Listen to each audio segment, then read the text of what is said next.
Does cold calling work? I mean, that's always the big question, right? Does cold calling work? And the answer is, does it work? Yes, no. The real answer is, it depends. Um, you have to look at more than just the actual pick up the phone and call, and maybe the law of averages kicks in and eventually you'll close the deal. I think it's more, today you have to be more strategic than that. So let's kind of take two examples. So for example, if I'm selling a $20 item and I want to sell it to somebody, is it worth me getting on the phone and cold calling? Well, run some numbers. I mean, if I'm picking up the phone, calling people, and it's taking me, 10 calls just to get one person on the line, well, how much time am I wasting with those 10 calls? And if I do sell them the $20 product, what's my commission? Let's say it's $2, right? 10% of that.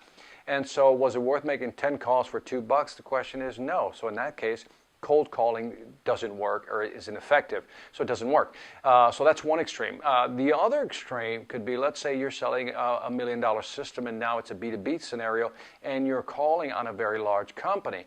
And you're going to call on this company, finally you got the right person because you've done enough cold calling to find the right person in the right department, in the right position to make the right decision.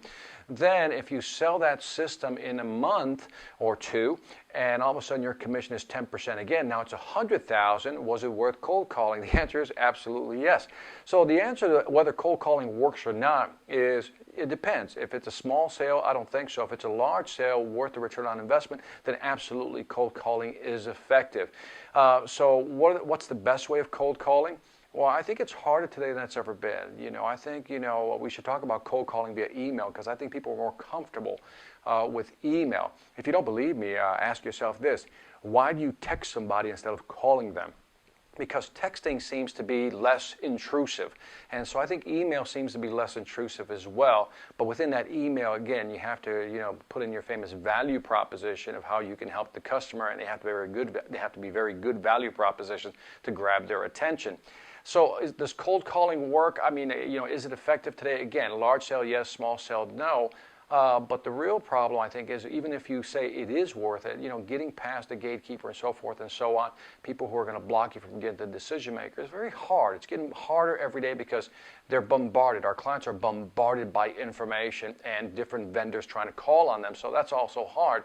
So I don't know if cold calling is the most effective way to spend your time. I think networking, going to trade shows and meeting people there, making those connections, getting referrals, going from one person who refers to the second person. I think that's the most effective way to try to get to a decision maker. So I think, when you look at cold calling, I would say hard cold calling is hard.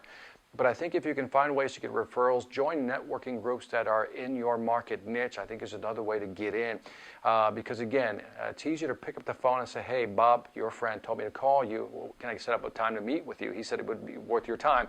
That is more powerful than saying, hey, I'm Victor. How you doing? I'd love to meet with you. Got some great ideas. That's not going to work, I think, in today's market. I think that's a hard sell, if you know what I mean. So does cold calling work? Absolutely. If it's a large sale, small sale, no. Should you try it? Again, if you're going to do it, also consider not only cold calling, but email calling, so to speak, and see if that works for you. Because like I said, I think people are more open to receiving something, but that comes with a little asterisk on the bottom, a little footnote that says if you're going to send somebody something via email, be crisp, be short, be concise, be to the point, give them the value proposition. Don't send them 3 or 4 pages of a white paper, for example, case study, and think that they're going to say, oh, let me just stop everything I'm doing and read this case study. Not going to happen. So again, be concise in what you're sending out, and good luck with that. Like I said, cold calling is tough. I would rather try to find ways to establish relationships through different channels. That would be my strategy.